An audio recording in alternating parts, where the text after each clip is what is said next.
other stuff. Hello. Hi, welcome back. Hi. Welcome to Fun and Friends. My name is Avalon. I'm Sabrina. And I'm Jasmine.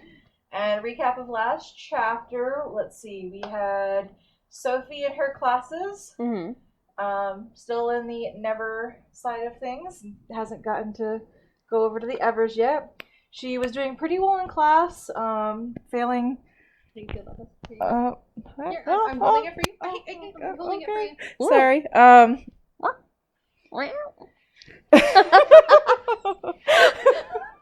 You're in my bubble.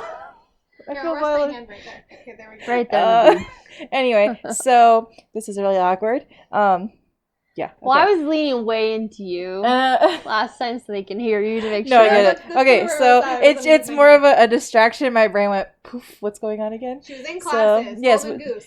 So Sophie was hoping that she could use the golden goose as an example to prove that she's good.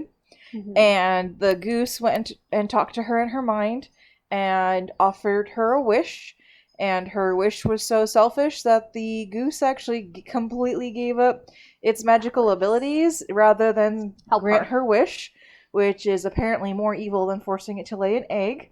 So we will see how that goes.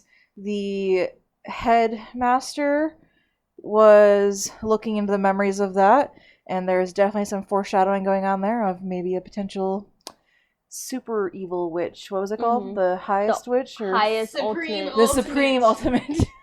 Supreme Sounds like ultimate. some like Highest witch. epic like Doomsday thing, yeah. type of witch. Oh, there was one other thing, the dreams. Oh yes. So another important aspect was in one of their classes they learned that the Nemesis? they'll start having dreams about their nemesis, things that'll make their blood boil, things that'll make them literally lose sleep until they actually defeat their rival. And already Sophie's blood boils right now thinking of Agatha in all these classes that she should be in. So she thinks. That resentment is building in. And how do you feel about this? I think Sophie's evil. Mm-hmm. Okay, let's go see. Put that right back Chapter 8. How does that make you feel? We're going to read a little fast because we have a little bit of a time crunch. Makes me frustrated. Yeah. Crappy door friend. Continue. Chapter 8, Wish Fish. Wish fish. Oh, show the picture. I will at the very end because Okay. the picture spoils some stuff. So I'll show it at the end like I did with the goose. Goose Okay. goose. Honk! Honk. Make all the boy goose go honk! All the animals are running away from her in terror. Mm-hmm. An hour before, Tedros had decided on a swim. By now, Tedros is the prince of King Arthur, Ooh. just so you guys not the caught Prince up. of King Arthur, his son. His son. Yes. Prince. The Prince of King Arthur. King Arthur isn't the place. No, King Arthur's the king, though. He's the son of. The son of King Arthur. Yeah. Which makes him a A prince. prince of a place. Well, A Prince of King Arthur. yeah. He's King Arthur's prince. Camelot. Sorry. Camelot. I didn't know that there was any LGBTQ stuff in here, but you know, whatever. Camelot. Sorry. Anyway. By now, the ranks for the first two classes were up in the groom room doors, with the prince and Beatrix tied for first, and Agatha's name so low on the board that a pile of mouse droppings obscured it.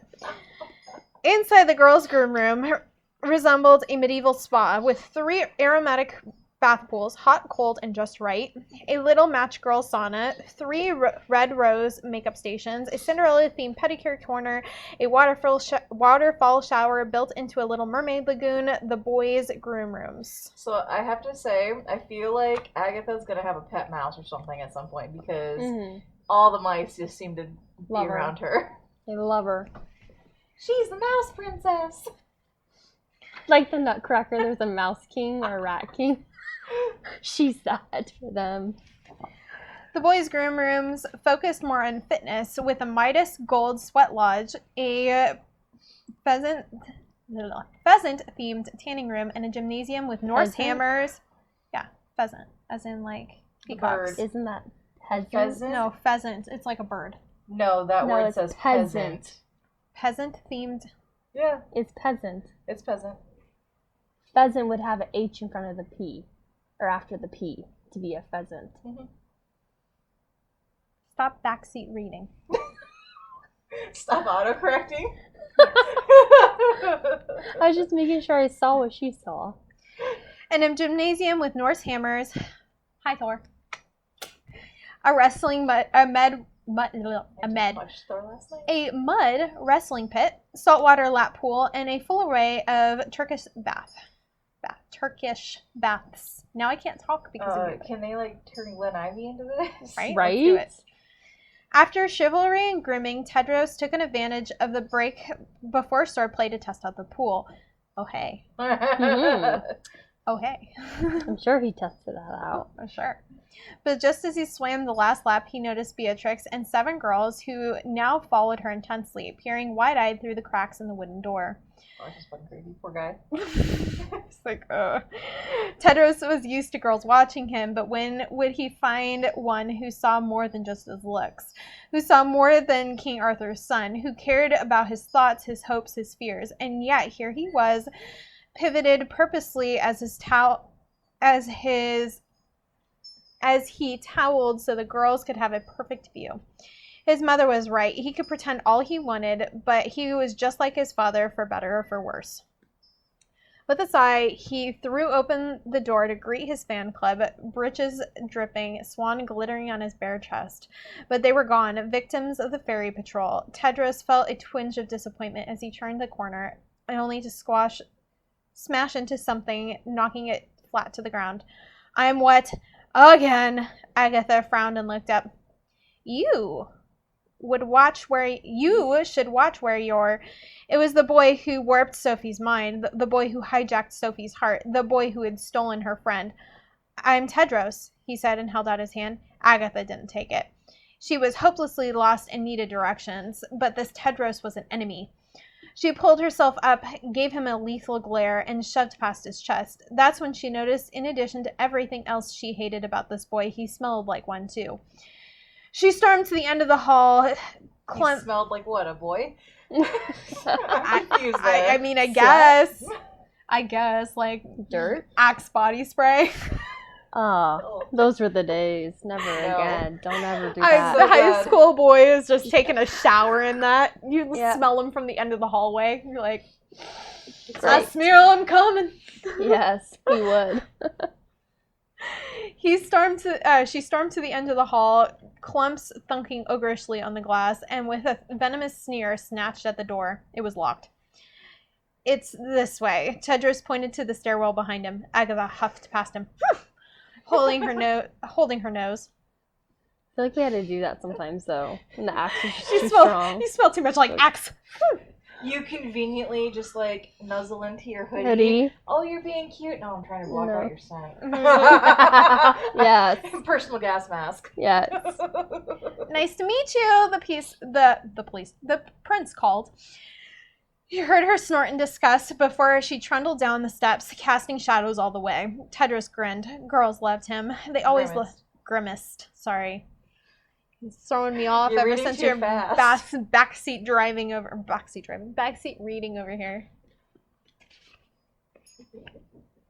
I'm not going to show you anymore. But this freakish girl looked at him like he was nothing. He felt his confidence crack. Then he remembered what his father once said, the best villains make you doubt. Tedros thought he could face down any monster, any witch, any force of evil could conjure. But this girl was different. This girl was scary. Dread prickled his spine. So why is she in my school? Animal communication taught by Princess Uma took place by the lakeside banks of Halfway Bay. For the third time that day, Agatha arrived to find a class with girls only. Surely the School for Evil didn't see the need to decide what was a boy's skill and what was a girl's skill. But here in the Good Towers, the boys went off to fight with swords while girls had to learn dog barks and owl hoots. No wonder princesses were so impotent in fairy tales, she thought. If all they could do was smile, stand straight, and speak to squirrels, then what chance did they have but wait for a boy to rescue them?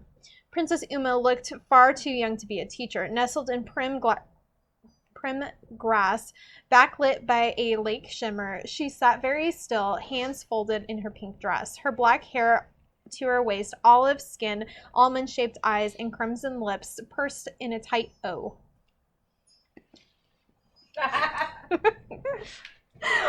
When she did speak, it was in a giggly whisper, but she couldn't.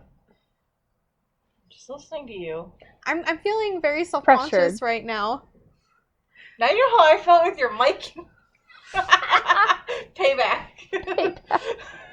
I think you're doing great. Just keep reading. You got this. I'm done. Make it through a full sentence. Every few words, she stopped to listen to a distant fox or dove and respond with her own giddy howl or chirp. When she realized she had the whole class staring at her, she cupped her hands over her face. Oh, she tee-heed. I have too many friends. Okay, Snow White. Agatha couldn't tell if she was nervous or just an idiot. Evil has many weapons on its side, said Princess Uma, finally settling down. Poisons, plagues, curses, hexes, henchmen in black magic. But you have animals. Agatha snickered. When faced with axe-wielding henchmen, she would be sure to bring a butterfly. Judging by the others' faces, she wasn't the only one unconvinced. Princess Uma noticed. The teacher unleashed a piercing whistle, and a barrage of barks, bays, neighs, and roars blasted from the woods beyond the schools. The girls plugged their ears in shock. See? Uma chuckled. Every animal can talk if you know how to talk to them.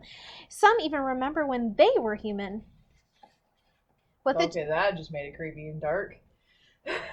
With a chill, Agatha thought of the stuffed animals in the gallery, all former students just like them. Run for the hills. Right. Run. I know everyone wants to be a princess, said Uma, but those of you with low ranks won't make good princesses. You'll end up being shot or stabbed or eaten, and that's not very useful. But as a sidekick fox or a spying sparrow or a friendly pig, you might find a happier ending. Especially as a pig. This is so dark for ever after school. She squawked through her teeth, and on cue, an otter bobbed to the shore from the lake, balancing a jeweled storybook on its nose. You might keep a captive maiden company or lead her to safety, Uma said, holding out her hands. The nervous otter bumped the book with its nose to find the right page. Or you might help make a ball gown, Uma said, eyeing the bumbling creature. Or you might deliver an urgent message, or ahem! With a yip, the otter found the page and slid the book into her hands and then collapsed from stress. You might even save a life, said Uma, holding up a brilliant painting of a princess cowering as a stag speared a warlock. The princess looked just like her. Once upon a time, an animal saved mine, and in return, it received the happiest ending of all. From narrowed suspicion, Agatha saw the girl's eyes widen to worship. This wasn't just a teacher. This was a living, breathing princess. So if you want to be like me, you need to do well in today's challenge, chirped her new idol, summoning the girls to the lake. Agatha felt herself shiver. Despite the balmy fall sun, if she placed last this time, she would never see Sophie or home again. As she followed the girls to the bank, sick with her stomach, Agatha noticed Uma's storybook open in the grass. Animals love to help princesses for so many reasons, said Princess Uma, stopping at the water's edge. Because we sing pretty songs, because we give them shelter in the scary woods, because they only wish to be as beautiful and beloved as... Wait. Uma and the girls turned. Agatha held up the storybook's last page, a painting of a stag ripped to pieces by monsters as princesses escaped. How is that a happy ending? If you aren't good enough to be a princess, then you're honored to die for one, of course. Uma smiled, as she would learn this lesson soon enough. Agatha looked to the others in disbelief, but they were all nodding like sheep. It didn't matter if only 1/3 of them would graduate as princesses. Each was completely convinced she'd be one. No, these stuffed mountain creatures in the museum weren't once girls like them. They were just animal slaves for the greater good. But if animals aren't going to help us, first we have to tell them what we want, Uma said, kneeling before the glimmering blue lake. So today's challenge is... She swirled her finger in the water, and 1,000 tiny fish surfaced, snow as white. Wish fish, Uma beamed. They dig inside your soul and find your greatest wish. Very helpful if you've lost your tongue or voice and you need a prince to kiss you. Now all you have to do is put your finger in the water and the fish will read your soul. The girl with the strongest, clearest wish wins. Agatha wondered what these girls' souls would wish for. Depth, perhaps. Millicent went first. She put her finger in the water, closed her eyes. When she opened them, the fish had turned all different colors and were gasping at her confused. What happened? Said Millicent. Foggy mind, Uma sighed. Then Kiko, the adorable girl who had gifted Agatha lipstick, put her finger in the water. The fish turned red, orange, and peach and started assembling into some kind of picture. What do good souls wish for? Agatha wondered, watching the fish jumble into place. Peace for their kingdoms, health for their family, destruction of evil. The fish drew a boy instead. Tristan, Kiko chimed, recognizing his ginger hair. I caught his rose at the welcoming. Agatha groaned. She should have known. Then Rena dipped her finger and the fish changed colors, gliding into a mosaic of a burly, gray-eyed boy pulling an arrow into his bow. Chadwick, blushed Rena. Honor Tower, room 10. Giselle's fish drew dark-skinned Nicholas. Flava wished for Oliver. Sahara's painted Oliver's bunkmate Bastian. At first, Agatha thought it was dumb, but now it was scary. Was that this is what a good soul craved? Boys they didn't even know? Based on what? So this is interesting. The wish fish showed boys they like, but a golden goose gave up her power for someone who wanted a boy. Mm-hmm. Love at first sight, Uma gushed. It's the most beautiful thing in the world. Agatha gagged. Who could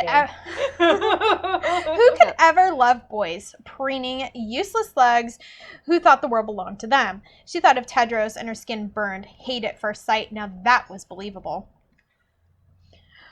With the fish pooping from drawing so many chisel draws, Beatrix provided the grand climax, sending her wish fish into a spectacular rainbow of vision of her fairy tale wedding to Tedros, complete with castles, crowns, and fireworks.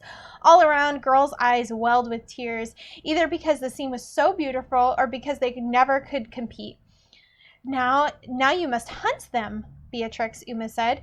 You must make Tedros your mission, your obsession, because then a true princess wants something enough. She twirled her fingers in the lake. Your friends will unite for you. The fish turned bright pink. Fight for you, the fish clustered tight, and make your wish come true. Uma reached her arm into the water and pulled it right out. The fish transformed into her soul's greatest desire. What is that? Rena asked, confused. A suitcase, whispered Uma, and hugged it to her chest. She looked up at 20 befuddled girls. Oh, should I give you your rings? But she didn't go yet, said Beatrix, pointing at Agatha. Agatha could have clobbered her, but there was no menace in Beatrix's voice. This girl wasn't troubled that a lake full of fish had just turned into luggage. Instead, she was worried Agatha wouldn't have her turn. Perhaps she wasn't so bad after all. So Rena can have her room when she fails, Beatrix smiled. Agatha took it back. Oh dear, one left, said Uma, staring at Agatha. She gazed at the lake empty of wish fish, then her precious pink suitcase. It happens every time, she mourned. With a sigh, she dropped it back in the lake and watched it sink and bobbed up as 1,000 white fish. Agatha leaned over the water to see the fish glaring up at her with droopy eyes.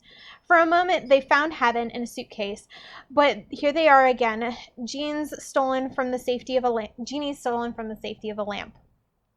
They didn't care that her life was on the line. They just wanted to be left alone, Agatha sympathized. Mine's easy, she thought. I wish not to fail. That's it. Don't fail. She stuck her fingers in the water. The fish started trembling like tulips in the wind. Agatha could hear wishes wrestle in her mind. Don't fail. Home in bed. Don't fail. Sophie safe. Don't fail. Tedros dead. Uh-oh. The fish turned blue, then yellow, then red. Wishes swept into a cyclone. New face. Same face. Blonde hair. I hate blonde hair. More friends. No friends.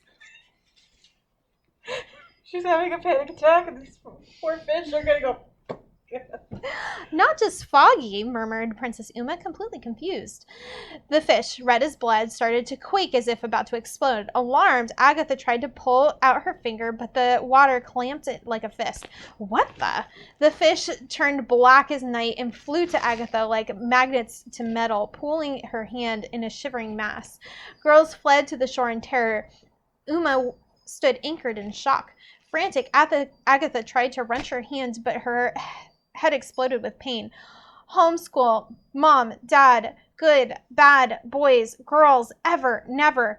Gripping Agatha's hand, the fish shook harder and harder, faster and faster, until she couldn't tell one from the other. Eyes popped like buttons. Beating fins shattered to bits, bellies engorged with veins, vessels, as the fish let out 1,000 tortured screams. Agatha felt her head split in two. Fail, win, truth, lies, lost, found, strength, the weak, friend, foe. The fish swelled into a ballooning black mass, creeping up her hand. Agatha thrashed to free her finger until she heard her bone break and yowled in agony as the screaming fish sucked her whole arm into an ebony cyclone. Help! Somebody help me! The cocoon billowed into her face, suffocating her cries with a high, sickening shriek. The deathly womb swallowed her. Agatha flailed for breath, tried to kick herself out, but pain seared through her head to force her into a fetal crouch. Hate, love, punish, reward, hunter, hunted, live, die, kiss, kill, kiss, take. Screaming with vengeance, the black cocoon sucked her deeper into a gelatinous wave, stifling her last breath, lurching her to every last drop of life until there was nothing left to give. The screaming stopped. The cocoon slouched away. Agatha fell back in shock. In her arms was a girl, no more than 12 or 13, with toffee skin and a tangle of dark curls. She stirred, opened her eyes, and smiled at Agatha as if she was an old friend. 100 years, and you were the first person who wished to free me. Gasping softly like a fish on the land, she pressed her hand to Agatha's cheek. Thank you. She closed her eyes and her body went limp in Agatha's arms. Inch by inch, the girl started to glow the color of hot gold, and with a burst of white light, she splintered into sunbeams and disappeared. Agatha gawked at the lake, empty of fish, and listened to her fraying heartbeat. It felt like her insides had beaten and wrung out. She held up her finger, healed like new. Was all that?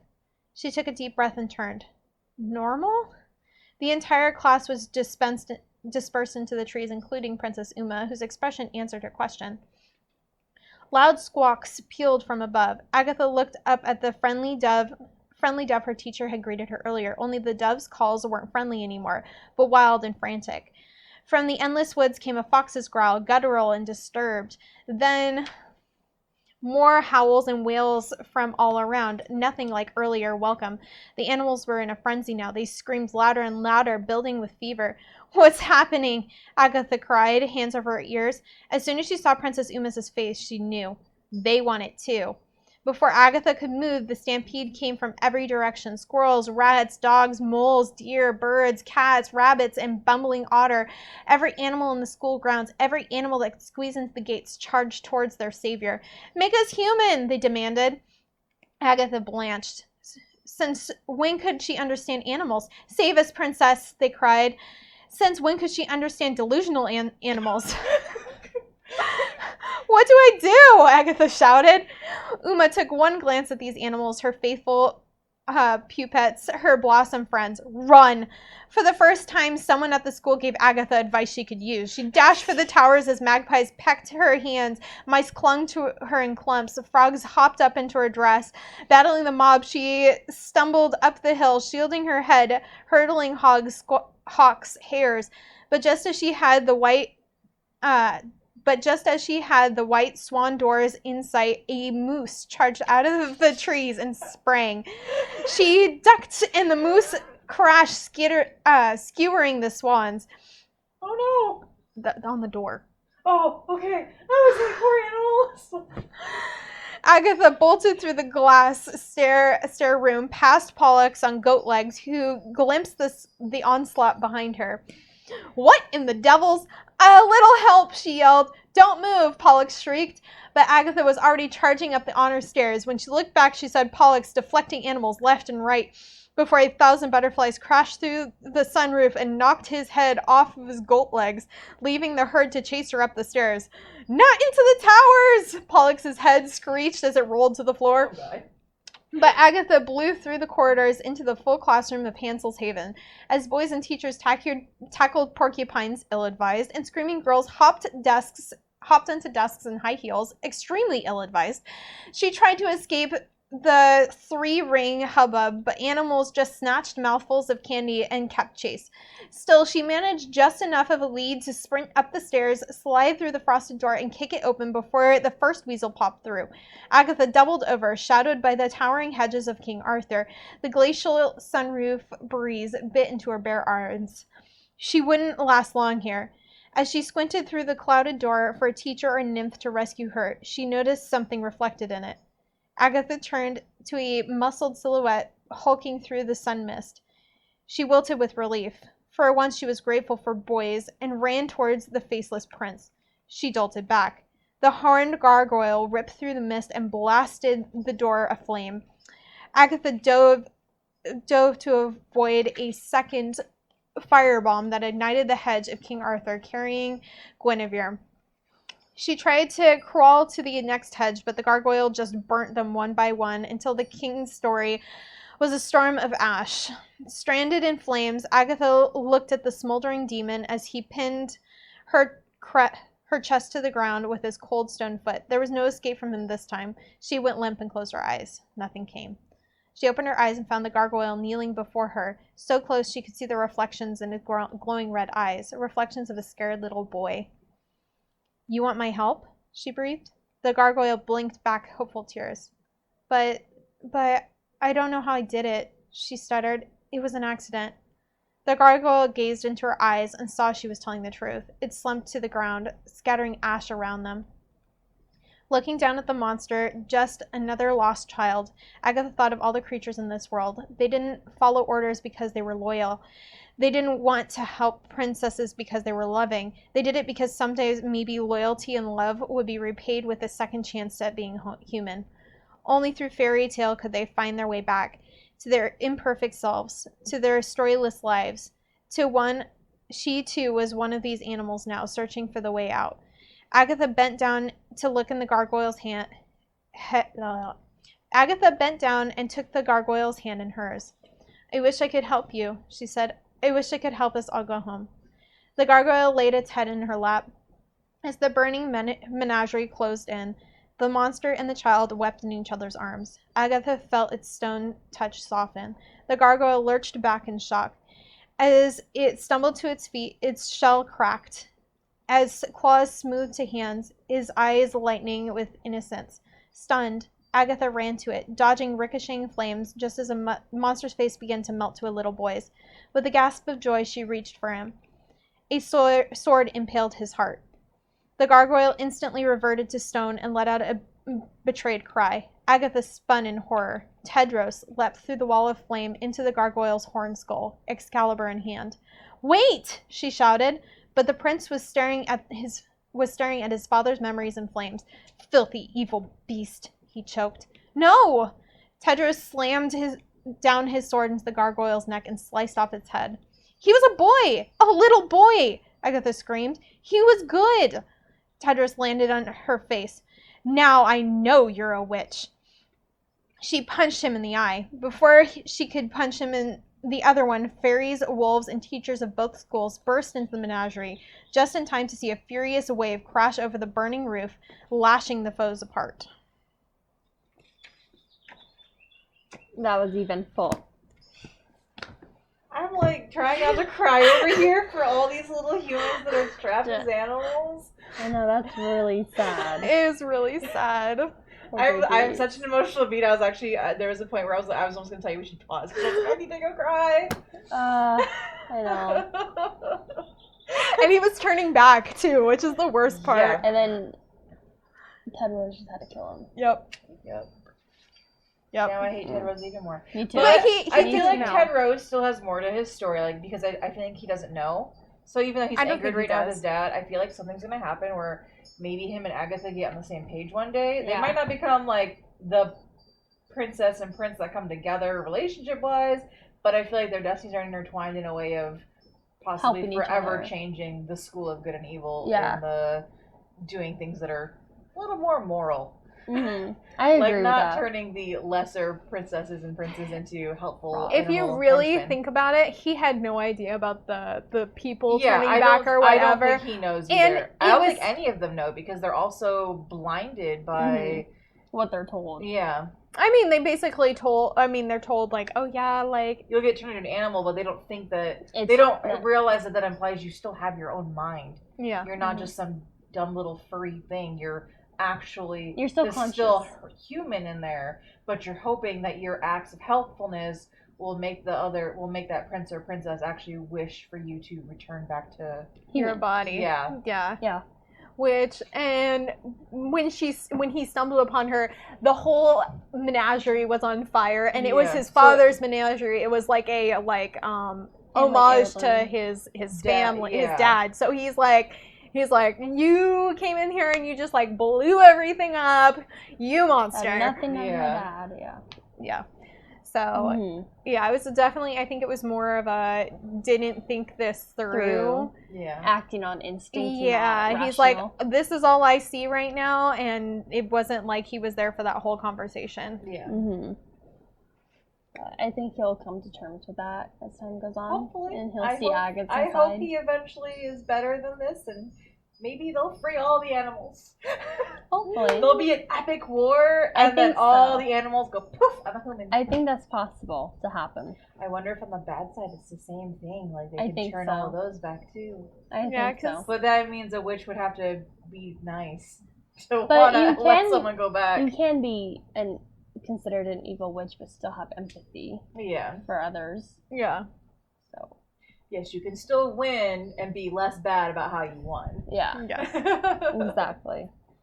Well, let us know what you guys think down below. Your thoughts, opinions, comments, concerns, whatever, and we'll get back to them as soon as possible. And we hope you guys have a good rest of your week, and we'll see you next time. Bye.